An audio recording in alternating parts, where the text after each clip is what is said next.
This is Carrie Underwood singing the national anthem, and obviously she's singing a different song during the inauguration for President-elect Donald Trump, but this video here, it serves sort of as a preview.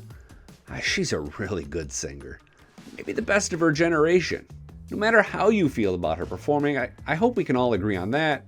Comment below and try to keep it respectful. This conversation doesn't have to be divisive.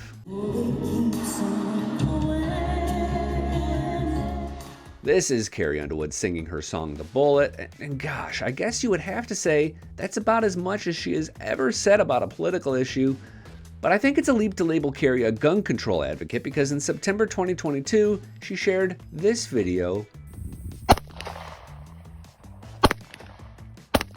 So which is it, right? I think the answer is both, or neither, or it's not that simple. How we feel about Carrie Underwood singing at the inauguration likely depends on our politics, not hers, but to say that the performance is apolitical, that's just a little bit naive. She's taken a big risk at a huge moment, arguably the biggest risk in the hugest moment of her professional career. I'll explain what I mean by that in a moment. Of course, she's not the only country artist proud to be playing the inauguration. Here's a few more. But she probably has the most to lose or gain. Once again, that is a matter of perspective. Bright shining as the sun. We only need to go back 4 years to find Garth Brooks performing for Joe Biden and the response from country fans with more conservative values. To sing God's praise. I'm gonna say something a little controversial. I think Garth Brooks felt he was being honest when he said his participation was apolitical, and I think the same is true for Underwood.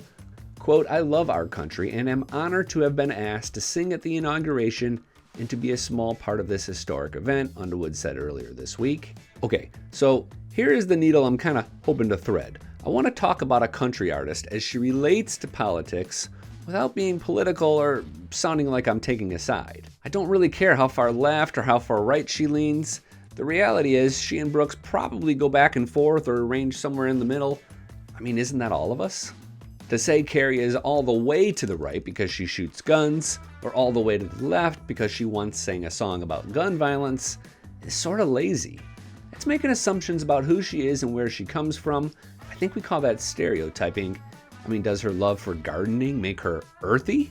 Or is Carrie Underwood a doomsday prepper? Or does she just like to get away from her kids for a few hours a week? Husband Mike Fisher has been more vocal about his conservative beliefs, but Underwood is most certainly her own woman, unafraid to disagree with her partner. I've not done a study, but I've always thought that the number of country singers who are extremely far left or extremely far right is exaggerated. Jason Aldean once said that artists thanked him for speaking to his political beliefs because the community at large is afraid, but it's not like a waterfall of discourse followed. The same people who talk politics have continued to talk politics, and those who didn't, don't. John Rich kind of makes my point here in calling artists who don't dive into politics sissy boys. Are they really appeasing record labels? Or are they just busy with music and life?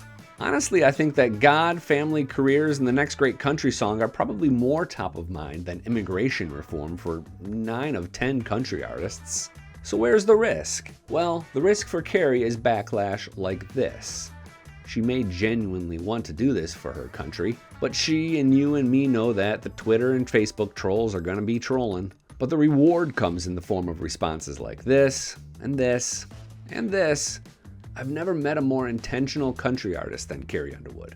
She doesn't make a decision without thinking through every layer, and given the years she's about to have, I'm frankly impressed that she answered this call.